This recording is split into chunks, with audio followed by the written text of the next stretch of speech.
Okay, what do we say? Cue God, cards. I can't believe it. I spent all my brain power trying to prepare to talk about this minute. I have nothing left to try and remember what we say at the beginning. How do you do? We're about to unfold the story of the Son of Frankenstein. This one is probably just as bad as his father. Good morning, son. Well, hello. My son, you have inherited the fortune of the Frankensteins. I trust you will not inherit their fate. By heaven, I think you're a worse fiend than your father. What are you going to do about it?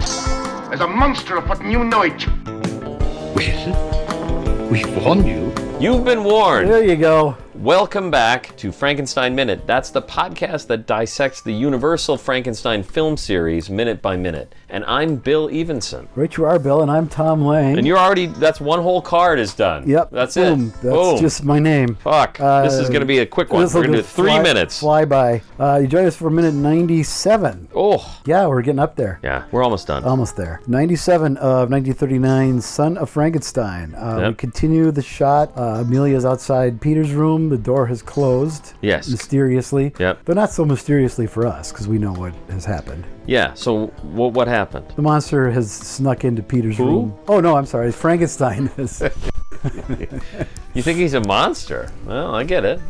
Some do. Yeah, he's monstrous. He has some monstrous qualities. Yes. Otherwise, He has some... there's your title. Yeah. No, I don't have... That's not a title. But what is he doing? What's the point of this? We'll find out, I guess. Well, okay. Because True. At this point... But at this point, I guess that I want to talk about it now. No, I'm just going to say he doesn't have to do this. You know, No. he's already clomping around see, in his Frankenstein shoes. He's willing to go that extra mile with Frankenstein. He doesn't It's have a failure to do, on his part. He doesn't He's have a to do very it. sneaky guy. He does a great job of sneaking around. Yeah. We saw him crouch down and then reach up to grab the handle of the cord. shade at of Lang's the shade Apothecary. at Lang's Apothecary. Yeah, Exactly. I get money from that. We saw, well, that's every time we say it. Yeah. Cha-ching! There we go. Cha-ching!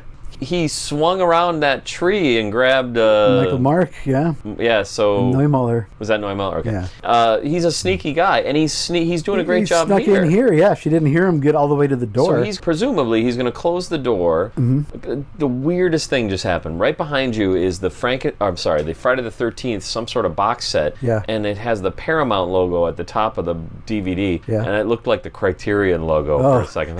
Yeah, that'll be... Criterion did a Friday the 13th box set? That'll be the day. Although I would have said that about Godzilla a few years ago. It's very true. Very true. You know? Yeah. This film has a lovable character in it called Frankenstein, Yeah. and he closes the door, which is a mistake. I think you can now say. I think so too. He could have easily just swept him out of the bed and be gone. Yeah. I guess the only thing I would say is Peter's a bit chatty and loud. Yes. So he might expect that if he just tried to lightly shake Peter awake to go down the secret passageway, hey, little guy, that he might very well wake up and go, well, hello! Exactly. Yes, that's what I did. Yeah, that It's should Mr. Gant. The Gant is here, Amelia.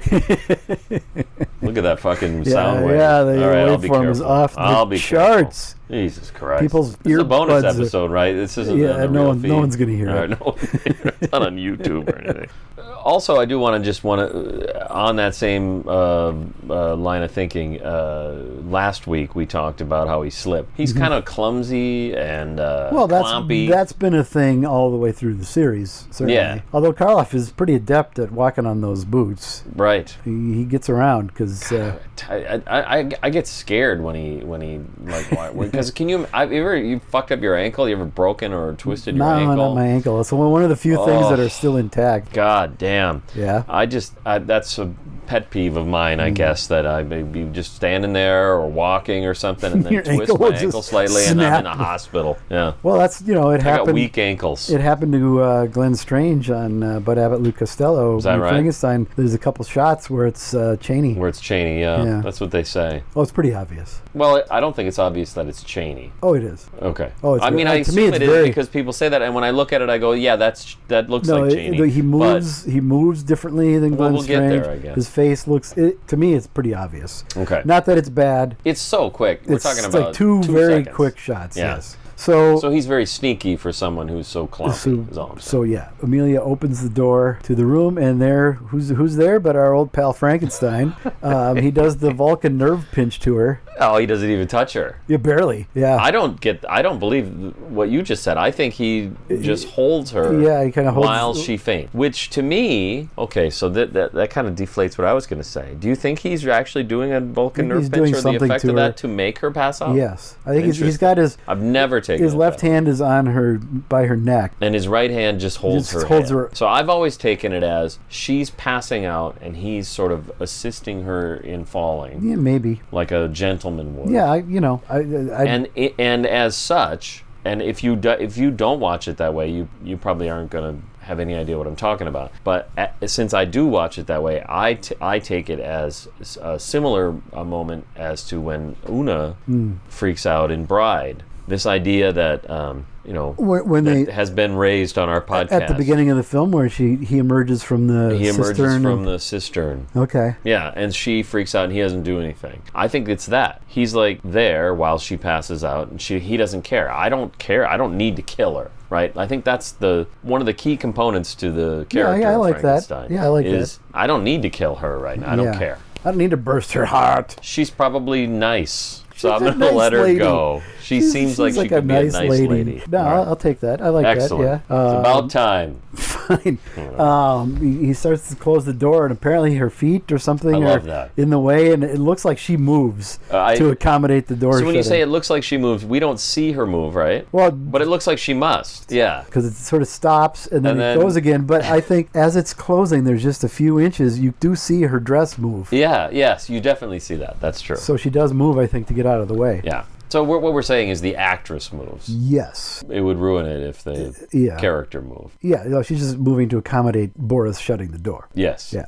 So in the scene, in the film, what's happening? Frankenstein is closing the door, and then she is in the way, and maybe so then what? He nudging, kicks. I was nudging just her with his foot. He nudges her a bit with his foot, and then he closes the door. Why not? It's fine. Works for me. We resume on Wolf and Krogh. Wolf hands Krogh the darts, and in a bit that will show up in Young Frankenstein, it's equally funny here. Krogh jams the darts into his false arm. Yeah, it's great. I always love that. Funk with a loud. Sunk. Yeah. It's spectacular. Yeah. It's surprising to me, like a lot of things about this film. It's surprising to me we're on minute 97 before that happens. Yeah. If you had asked me when does that happen, I would have guessed 40 something. Early on. Yeah, early on. But no, it doesn't happen until we're almost to the credits. 3 minutes from the end of the film. And I think part of that is probably Young Frankenstein. It's impossible to not mention Young Frankenstein. You can't watch nowadays. You can't watch Bride or Son without comparing to. And it's interesting you throw Bride in there because presumably you're talking about the hermits. Yes. Yeah, absolutely. Yeah, I have friends who think the hermit scene in Bride of Frankenstein is funny because of that. Right. They're like, well, you're an idiot. Yeah. And it's a beautiful scene, so get the fuck out of my house. I am an idiot, but I married someone who doesn't think either one is funny. Well, I think it's because I tried to expose it to to her in that context. Yeah, I said, here, watch this scene, then watch this scene. That's maybe not. Neither one are. Yeah, then they don't need either one. Because honestly, I think part of the problem, this isn't a problem, it's a beautiful thing, is that Peter Boyle and Gene Hackman are, and this is really a Bride comment, so not applicable here. Okay. But Peter Boyle and Gene Hackman are both so, I don't know, there's a pathos. There's an earnestness to their performances. They're not yucking it up. Right. They're sincere performances. What they're doing is funny. Mm-hmm. There's a little moment where Boyle looks at the camera. Well, that's true. Does an Oliver Hardy. But that is done straight face, and it cracks me up every time. That's true. But overall, I thought you were going to say where he goes, wow! Well, but that's real. That's real, because if I had hot soup dumped in my lap, I would probably do the same thing. Or no, in that case, it's his thum is set on fire. Oh, that's right. His thumb is on fire. Yeah. The soup in his lap is... That's a great movie. Anyway, all right. So, but what we're talking about here is we got an actual scene with a guy with a fake arm sticking the darts in his arm. Mm-hmm. Because when you think about it, if you're going to play darts, I don't know if you've ever played darts. I have. You tend to hold the darts in one hand, and then you grab them with your dart throwing hand, which in your case, you just did it with your right. Well, I have to with my right. You're still recovering. Yep. How long are you going to milk this? I'm going to get every last bit of sympathy out of it as I can. In this case, not an option. So the best, it really literally makes sense for him to stick the darts in his fake arm, and then he can pull them out as he needs them to throw them. But it is funny. I think it's so funny. I think it's done deliberately funny. Yes. It's one of the few things that... Well, the sound effect it makes that clear. You wouldn't use that sound effect unless you didn't think it was funny. Yeah. When Lee was in there doing the edit, he's like, "Hey Ted, throw that." Yeah, dude, throw that sound on there. Let's see what happens. Let's go over to Walter Lantz and get a sound effect from him. And so you've got all this.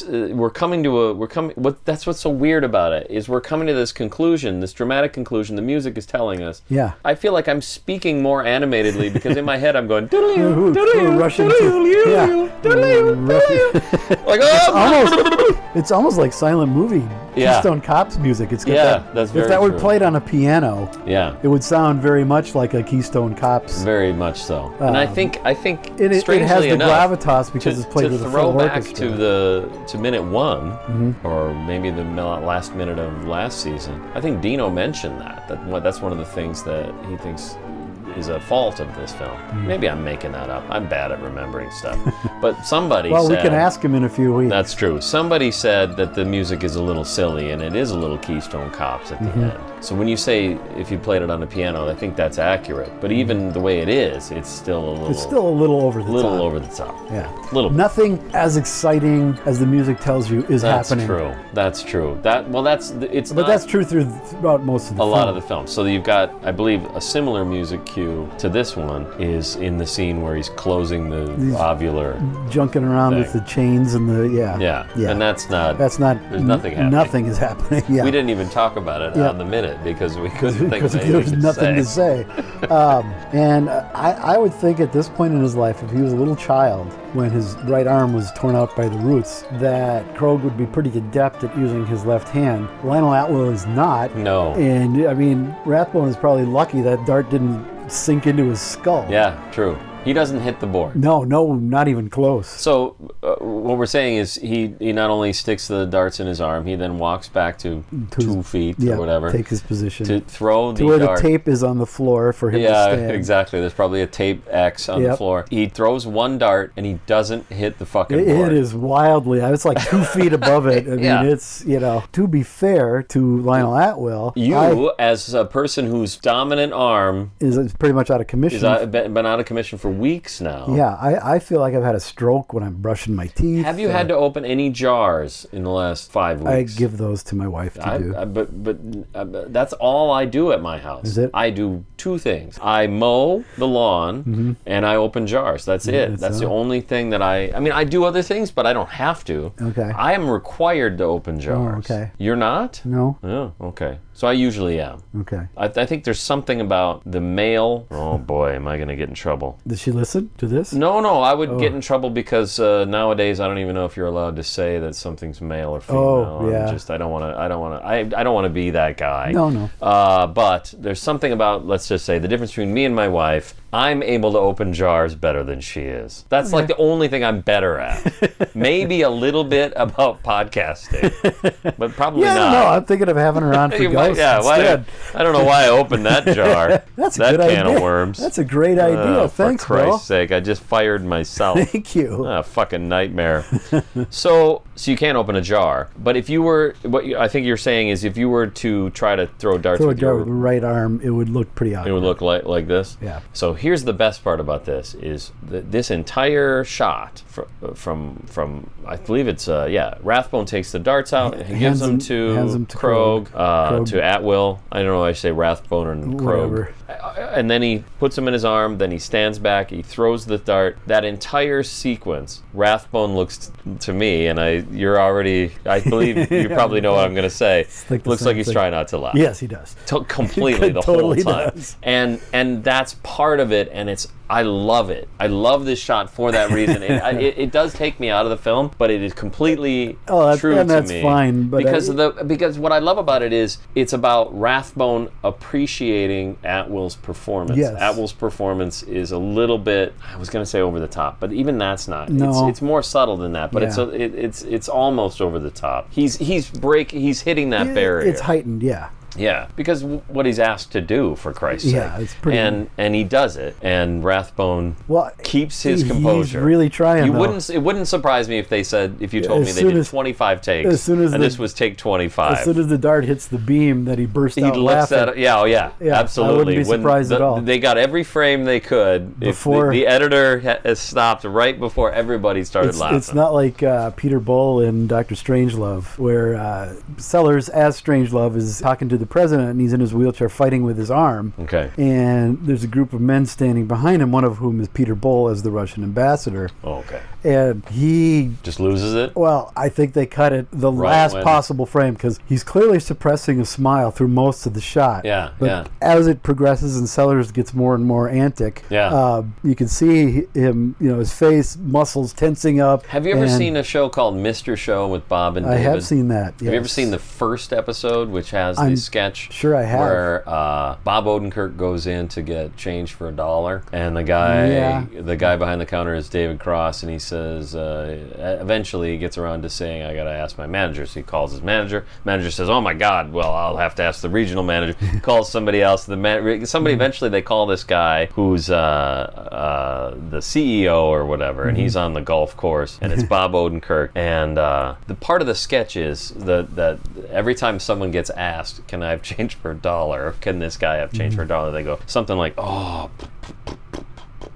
And eventually it just gets more and more outrageous. And there's a part where Bob Odenkirk just starts dancing on the golf course. He's like, and he's just dancing around. And David Cross, and I never noticed it until the commentary came out on the DVD, does lose it. He actually loses it, but you don't notice it because you're watching Bob Odenkirk do this little dance. Yeah. So I think that that happens frequently. You'll hear a commentary and go, look, I'm about to lose it here. And you go, oh yeah, you are. Idol loses it in Holy Grail. Absolutely. Yeah. There you go. Which?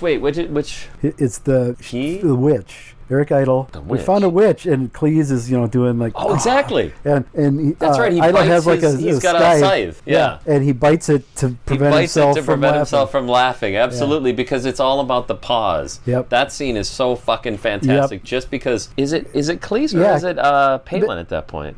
No, it is Cleese. It's Cleese because he goes. That's what he does. Exactly. He goes, but. The longer he does it, the funnier it gets. It's that like one little, almost a syllable, and then that's where Idol almost loses it. Yeah. He also, it works a little bit better when he and Chapman are the two guards. Oh right, he's trying not. He does lose it there. He does kind of lose it there. But again, you don't notice it. But it works in the context. In that moment, it works. We talked. I listen to this podcast called Frankenstein Minute periodically. Oh, really? Recently, you're braver than I am. We did an episode where we talked about. I just lost my mind. We talked about.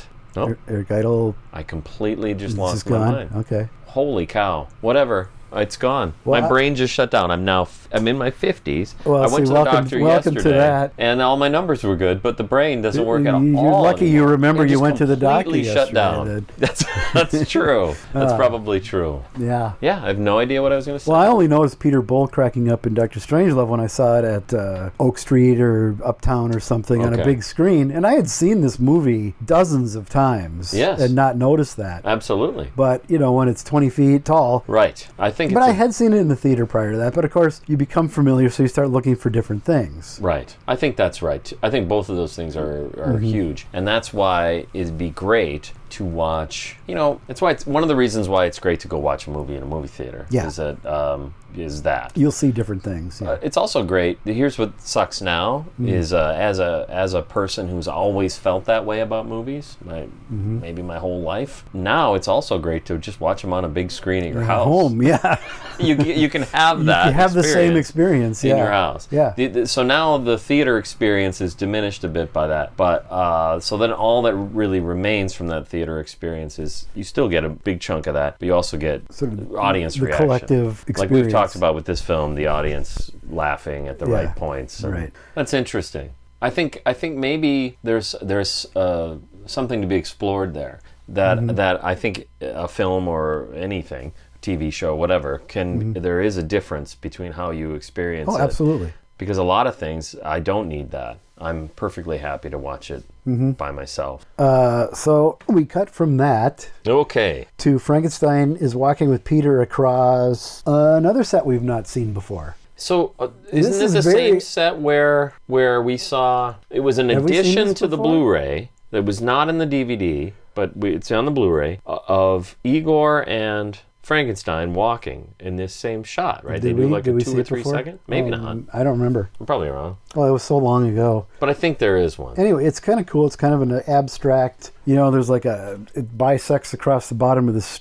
screen like a ledge that they're walking on. Oh, that scene. I'm sorry. I thought you meant the shot before that. Yes, you're right. I don't recall seeing this set. I agree. It's like a blank wall with some shadows on it, and there's like a ledge across the bottom of the screen that they're walking along. Yeah, it almost looks like the kind of thing that you would expect to be a split screen, and then they'd show something beneath them. Yeah. Monsters jumping. Yeah. Or bubbling sulfur or something. Pits. Yeah, it's a little awkward, actually. Yes, I agree with that. I haven't seen that shot before. Yeah, I don't think we've seen it. And it is weird. Yeah.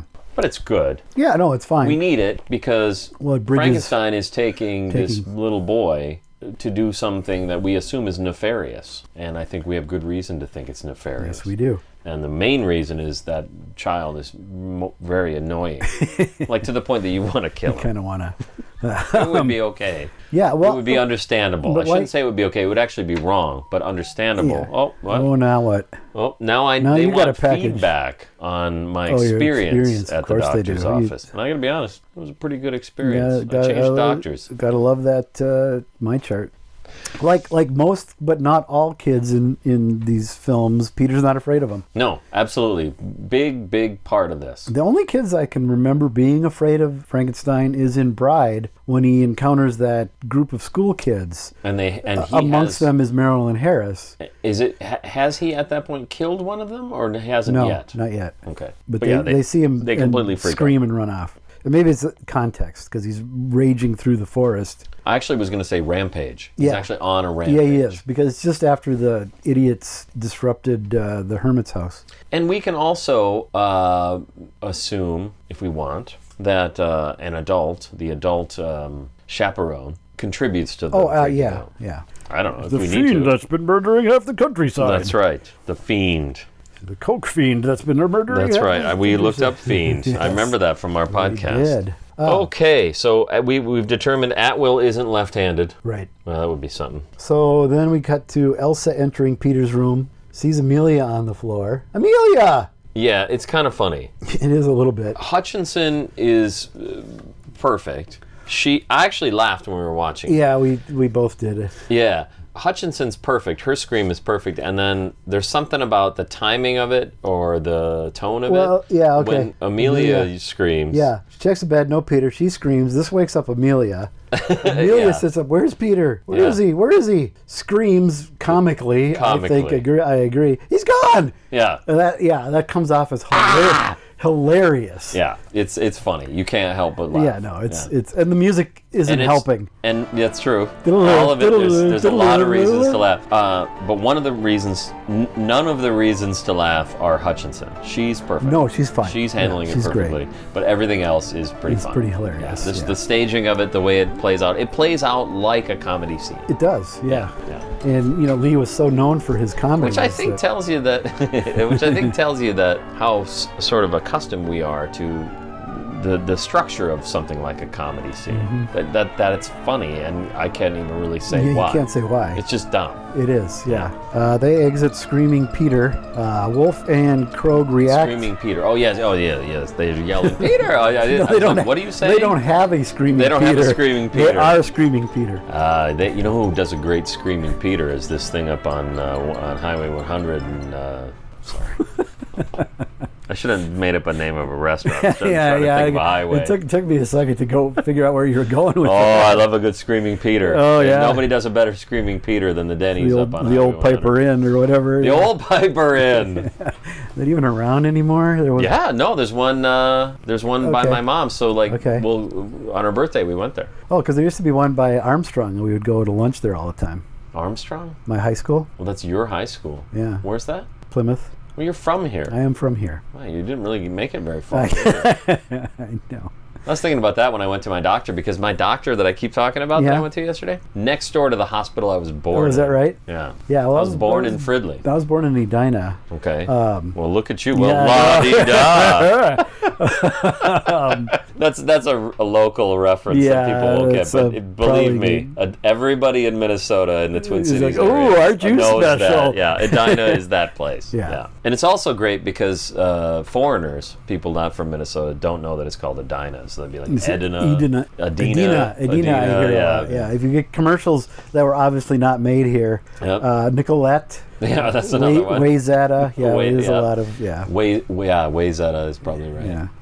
Anyway, Krog and Wolf react. Wolf dashes out of the room. Krog's a little more... So, what the fuck? What the fuck happens here? This is another comedy shot. Yeah. It's just fucking bizarre. Yeah. Krog hears the scream. Uh-huh. Then the second one. And then he falls back. He falls back a step. He's like, huh, huh. Like I have no idea what the fuck he's even doing. I don't understand that. I don't even understand what Atwill's doing at all. I think it's a technical thing, not a logical thing. Okay. When everybody else runs around, he runs up the stairs. Sure. I mean, before that, just so no, right. I know, but I mean, it's so that he's behind. Yes, absolutely. I think that's what I think. That's too. the only justification. That's exactly what I think too. But when you're watching logically, it, when you're watching dramatically, it makes no sense. When you watch the film, this is the other thing about doing a minute by minute podcast is when you're watching the film, you don't notice what he's doing because you notice what Wolf's doing. Yeah, and it's striking what Wolf's doing. Wolf gives a fuck that his son is in danger, which is surprising. It's really a shock.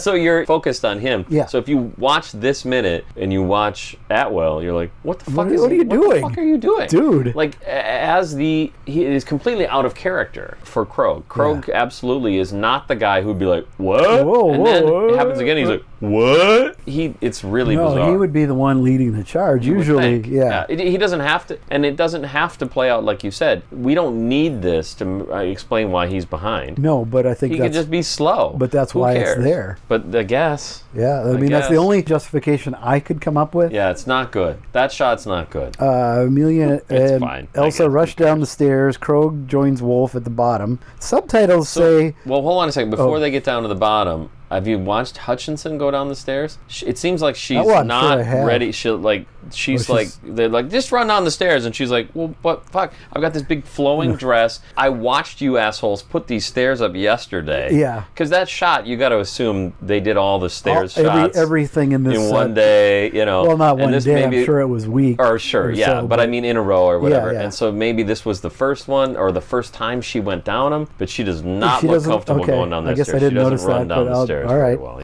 Subtitles says that Wolf is saying, I'm going to the laboratory. Okay. But I believe he actually says, the monster, the laboratory. Oh, really? Yeah. I don't think he says, I'm going to the laboratory. Interesting. Oh, I wish maybe we'll have to watch it again. Because what I think he says is, now's my chance.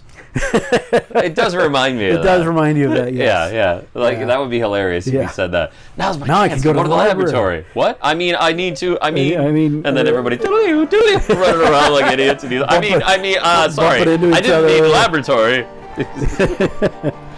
Now, but it is funny that he says whatever he says, that he's going to the laboratory. Yeah, I played it back a number of times. I slowed it down. I'm pretty sure he says, the monster, the laboratory. Okay. Krog does the logical thing and runs up to check out the bedroom. That's an interesting thing, isn't it? I like the way you said that because it works to me in that context, absolutely, the way you've said it. But it also makes sense to me that Wolf does whatever he's doing. Yeah. What doesn't make any sense is what anybody else is doing.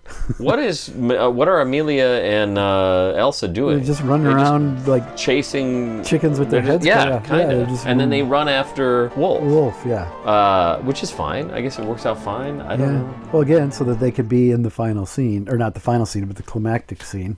You know, the more I think about what you said is, yeah, you're absolutely right. The only thing that makes sense is to run. What happened? Go check the bedroom. Let's go check the bedroom. Yeah. But and of course the reason why he does that, we all know, is because he knows about the secret passageway. He didn't tell anybody. Right. So he's going to go through the secret passageway. He's not a great cop, and I think. Nobody is. I think that there are very few good cops. Like what you would want a cop to do. Hooker's a good cop. Yeah, nope, he's not. No, he's not. What you want them to do is to, investigate and figure shit out and get to the bottom of things. Right. And he does that. But it's actually more helpful, probably, if he had said, hey, you know, Wolf, there's a secret passageway in Peter's room. Actually, he does say that, doesn't he? Did he say Yeah, he that? does. That? Yeah, he says. Yeah, he actually said exactly that. He says exactly that when he produces the watch and the chain. Yeah. And well, all Wolf wants to do is play darts. He doesn't want to go check Well, now that he's out. just going to run to the laboratory. Yeah. Wolf rushes the screen right, followed by Elsa and Amelia. Krogh runs up the stairs. Yeah. Frankenstein leads Peter through the Caligari tunnel. And that's the shot I was talking about. Well, we've seen it a couple times now. Right, yes. They pause and look at each other, Yeah, which is curious. I agree. I'm not sure what is happening there. I'm not either. Yeah, okay, good. I thought think, maybe I was missing something, but... Well, the only thing I have is, and we'll talk about this more probably next week, Okay. is that they have a relationship with each other. They do, yeah. And we're seeing this back and forth with them because it needs to be established, or someone felt it needed to be established, that Peter's not afraid, Right. that he's not been abducted in the true sense. Classic sense. In the classic sense. Frankenstein and Peter are buddies. Just going for a little They're walk. pals. We're But pals. it We're going to be kinda is pals, what's you and happening. me. I think we'll talk more about There's it next another week. young Frankenstein. We're going to be pals, you and me. That's from Young It's Frankenstein? the guy in the jail that is teasing him with the match. And No idea. oh, yeah, I gotta see it's that after movie. the putting on the Ritz, and then he's chained up, and Okay. the jailer is, he's a big monster Oh, afraid my. of a little Yeah, match, yeah. and he gets choked to death. Spoiler alert. Got it. Yes. Mm. Any more questions, wise ass? That sound can only mean one thing. It's time for It's me time to for do Bill my to fucking job. Stumble around on his phone for 10 For minutes. Christ's sake. What's the horse feathers? I've got to stay here, but there's no reason why you folks should nip out into the lobby till this blows over. There you go. That's horse feathers? Yeah, Chico's about to play the piano, and Groucho Okay. walks up to the camera and says that. you know. Nice. I like that very much. All right. Chuck WPG on Patreon. Okay, we've had him a number Responded of to times. something. Yeah, we've had him on here a number of Yes. times. I don't know what he's responding to because Okay. I'm worthless. Well, again, the next time we record, it's going to be Jackie, so hopefully she comes better. That'll prepared. yes, I'm no doubt. Chuck says on March 4th, whenever that episode was, whatever that episode was, you'll get what he's talking about when I say it. Okay. I can't hear the word Halloween without hearing that Silver Shamrock ditty from Halloween 3. Yeah. So a lot of people say that. I've watched YouTube videos by like the Red Letter Media guys did a Halloween episode where they talked about all the Halloween. I think I saw Halloween 3 once. Yeah. Like, do you remember? I'm old enough to remember when Halloween 3 was the bad one that Yeah. everyone hated. Everyone hated it. And now it's considered like the second best one. Yeah. By everybody. And I much. still haven't gone back and rewatched it. So I watched it under the context of it being shitty. So I don't remember this See, ditty at all. when it came out, I figured, well, okay, they're done with the whole Michael Myers thing. That's pretty much taken it as far as that's going to go. God, how wrong was I? Well, but I gotta say, but I'd read a thing about it. Carpenter was saying, here's what I want to do. yeah, well, it's obvious what he wants to do. I want to, let's do It'll be a sort of anthology every series. year, every 2 years, whatever it is, let's do a new story Yeah. set around Halloween. And I thought that was brilliant. Yeah, I agree. And it just could not have been savaged. It got ripped apart almost as bad as The Thing. It's weird to look back on it through the historical lens because Halloween 2 to me is great. I love Halloween 2. It's just nowhere fucking near as good as Halloween. Well, yeah. But it's great. It's probably the second best Michael Myers. Yeah. I think. Well, you haven't watched the new ones. No, I haven't watched the new ones. Okay. Are those good? Yeah. Okay. I think I watched Halloween H2O with a guy once, and it was so bad we deleted didn't it. even do that. There was a problem there. But Well, and the it's all problem my is that fault, we I'm drank sure. too much before we did it. Yeah, is the problem. I have a tendency. There's a tendency there. I did listen to it. Yeah. And I was gonna well, maybe it'll be kind of funny, but 10 minutes in, I'm like, oh, this is bad news. we're not as funny and charming as we thought we were. Yeah, probably. True. And that will never see the light of day. I think it's a supreme, it's a real testament to your fortitude that you don't think that about every single episode you put out. I'm not saying I don't, but we have made the commitment. Yeah, So. that's true. Yeah, commitments. Eesh. Yeah, I know. So my memory of Halloween 3 was just that it was and then I remember when Halloween 4 came out. It seemed like it was It was a long long time. 20 years later, it was probably 5. It was long enough that, hey, it's a big deal that It was a big deal when Yeah. that came back. And now people look back on that as a bad film, and I don't know. I look at it and I go, I don't know. They're all the same at some point. Yeah, those To me, there's Halloween. Yes, which is, like way up here. Yeah, everything else kind of gets pushed. I mean, and I mean, Halloween and then I mean, Halloween 2 Friday is the a couple. 13th movies. They all kind of Oh, just I couldn't are tell in you a the bunch. difference. Yeah. And there are some highlights. I like Friday the 13th Part 6 quite a bit. That's the. That's, I don't know. There's one that. Jason Lives, I think it's Yeah, called. there's one that has sort of a sense of humor about itself. I feel like it And does. I think that's that the must one. be it. Where and also there's a real dramatic. Actually, one of the things that I think strikes me is I had heard that the director was a big Universal horror fan. Yes. And So he's a monster, and he's in the grave, and I can't remember the character's name. Digs up his grave, and he says, "I'm gonna kill him for real." Like he's already buried. Yeah, and he jabs a sticks metal spike like into- a big javelin, basically a lightning rod, into him During So then a lightning storm, During a so lightning lightning- storm. yeah. So lightning hits him, and then these like all this cool the grubs or whatever Yeah, almost come to. He comes to yeah. life, and that's that they one. talk about it in that In Search of Darkness. Oh, okay. And okay, also great. in that Camp Crystal Lake Memories, there's a Sure. whole section on it. And yeah, the director, God, what was his Can't name? remember. Not Tom Holland. I can't remember, but There is a guy named Tom Holland that's not the Tom Holland of Spider-Man fame. Do you know who I'm yeah, there's a director. He's a Yeah. director. He made so it the might first. be Tom Holland. I Yeah. can't remember if that's his name or what. That was Jason Lives. I think. There's 6. I know that.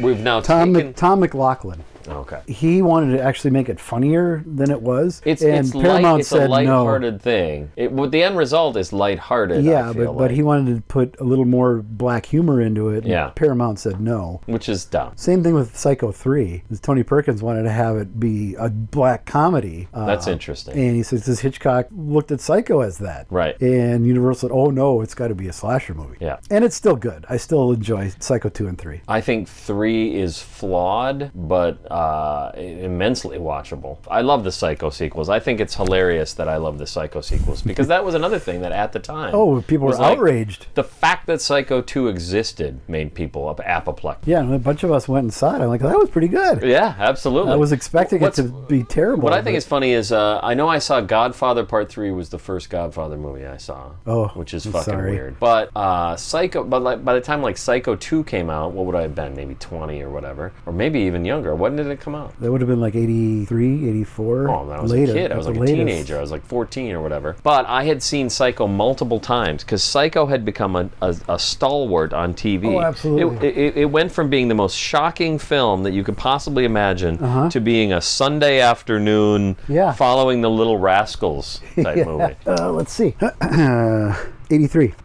Wow, boy, that's surprising to me. I don't remember much about Psycho 4, the beginning. I've watched it recently. It's just there's not much to remember. It Okay, has all right. Who's the kid from E.T.? Oh, Henry Thomas? Henry Thomas is a young. Oh, yeah. So Perkins is in it in the present day, It's the, talking to a radio talk show host. yeah, right. That was a thing that became a movie Oh, yeah, that trope. was- yeah. There were some good movies made that followed that, but, Right, but well, not- hell, Fisher King. Fisher King. Yeah, Yeah. is one of the best. One of the best, yeah. It tries to do that. They want to, and it's a convenient way to make a film, Right. especially in this topic where you've got present day Tony Perkins talking about being Henry. Ugh, it's not good. So Halloween 3 on the other they did hand. the same thing with that Bates Motel series then. Did they? Well, I it's never saw not. it. There's no talk radio wraparound. Okay. But it's the origin of leading up to. That's a great idea. I bet it's good. And there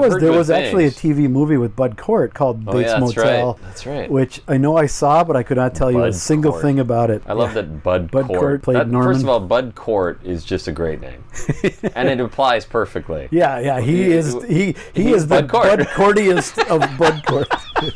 I can't improve on that. But yeah, I think that's the way to go with the Bates Motel idea. Yeah. Because Psycho 2 and Psycho Psycho 3, that's good enough for me. I think what we have. it pretty much did what they needed to do. You know, realistically, it's reasonable to say that Psycho should have been it. Yeah. It is a perfect Yeah, thing, oh yeah. so. And I look at these To the as, point where a guy fucking remade it shot for shot. well, it's funny because I was watching that In Search of Darkness, and they talk about They do? They talk about Psycho 2. Oh, okay. And Joe Dante is like, yeah, it's a really good picture.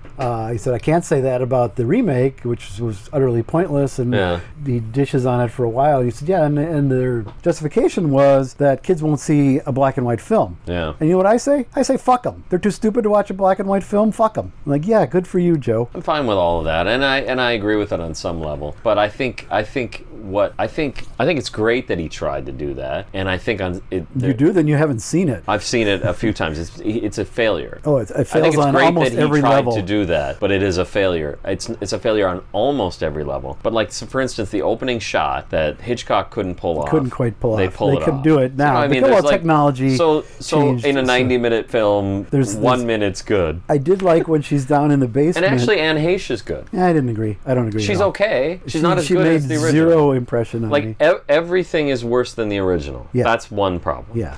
Except for that shot, which I think works great. Yeah, that shot's good. And when she's down in the cellar about to discover Mrs. Bates's corpse, she goes through, and you see it in the background in Hitchcock's, but she goes through where Norman does his taxidermy, and it gives that just a little extra dimension. I don't remember It's that very part. brief, but like you know, when she opens the door to the fruit cellar thing, you can see his workbench in the background with the chemicals. And this is something you don't like? I do. Oh, you do? That was one thing I liked in the remake. Okay, good. It's there in the original, but it's very much in the background. Here, Interesting. she walks through it to get to the... I mean, I'm to be honest, Psycho's one of these movies I've seen dozens of times. Oh, yeah, So I could know the it. fact that you say that there's something in the original that I didn't notice is the part I'm getting out of this. Okay. The one thing I would say about Psycho is why, for me personally, why it completely fails, and I read an article at the time that said this. You're talking and about the remake. The remake. That has stuck with me, and I think this is the problem, is the casting. Yeah. Vince Vaughn is the worst He is the worst possible choice. possible choice for that role. Yeah. And what's fucked too is Anthony Perkins is the best possible person for that role. Exactly. So it's a nightmare. Yeah. Because Anthony Perkins is playing, and everybody knows this, so maybe doesn't bear repeating, but in that film, you think he seems really like a great guy. He seems like a pretty great guy, and he's affable, and he's somebody very approachable. that she could totally trust, and all Absolutely. that. Vince Vaughn, He's fucking crazy as much from as I get-go. love Vince Vaughn's performance in some films. Do you? Yeah, Vince Vaughn's not a bad performer. Name one, because I can't. I'm hard pressed to think of a performance I've liked. Swingers. Yeah, okay, maybe. So that's probably it. For me. Yeah. I'm not a Vince Vaughn fan, but I think he works, and it's that Swingers type role that he does really well. Okay. But I don't watch his movies. But in this, he's fucking He miserable. could not It's be any terrible. worse. Couldn't be worse. Yeah. I agree. Halloween 3. Thanks for your comment, Mike. I'm a fan, and I was looking forward to more movies like that, and was never ever going to get them. So take the last 5 John Carpenter films. Couldn't think of the name of any of them. Is one called The Ward? The Ward was his last film. So say that's Halloween 4. Sure, fine. Like, you know what I mean? It could be. It's fine. But they were all going to be centered with a Halloween theme to them. I suppose that's true, yeah. Hence the name. But yeah, okay, I mean, that's fair enough. We could take In the Mouth of Madness right there. I do remember when Halloween 4 came out, there was a sense of almost relief. Like, it's now Now it's back on track. Because by then Friday the 13th is probably at part 5 or some shit. 6, 7, 8, yeah. Yeah, they were just cranking those out, and it was like, well, Jason's fine. They didn't even find the hockey mask until part 3. So once they got that established, the hockey mask and the sort of like a machete. Oh. All right, thanks, Mike. Yep. Don't forget to follow us on Patreon. Was that Mike or no? It was Chuck. No, you're right, that was Chuck. Thanks, Did I Chuck. say Mike said Mike. several times? Doesn't matter. Let's just get it over with. Happy, happy Halloween, Halloween, Halloween. Happy, happy Halloween, silver shamrock.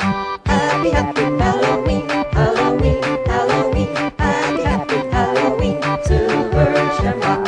Happy, happy Halloween, Halloween, Halloween. Happy, happy Halloween, silver shamrock.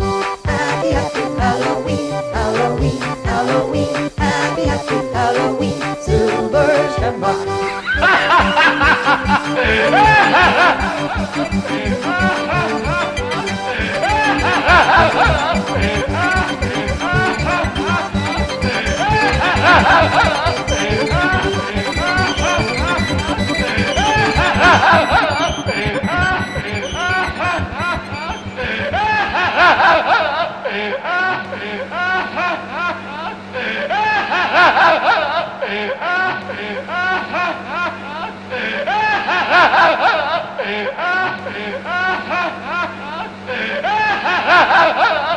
Ah!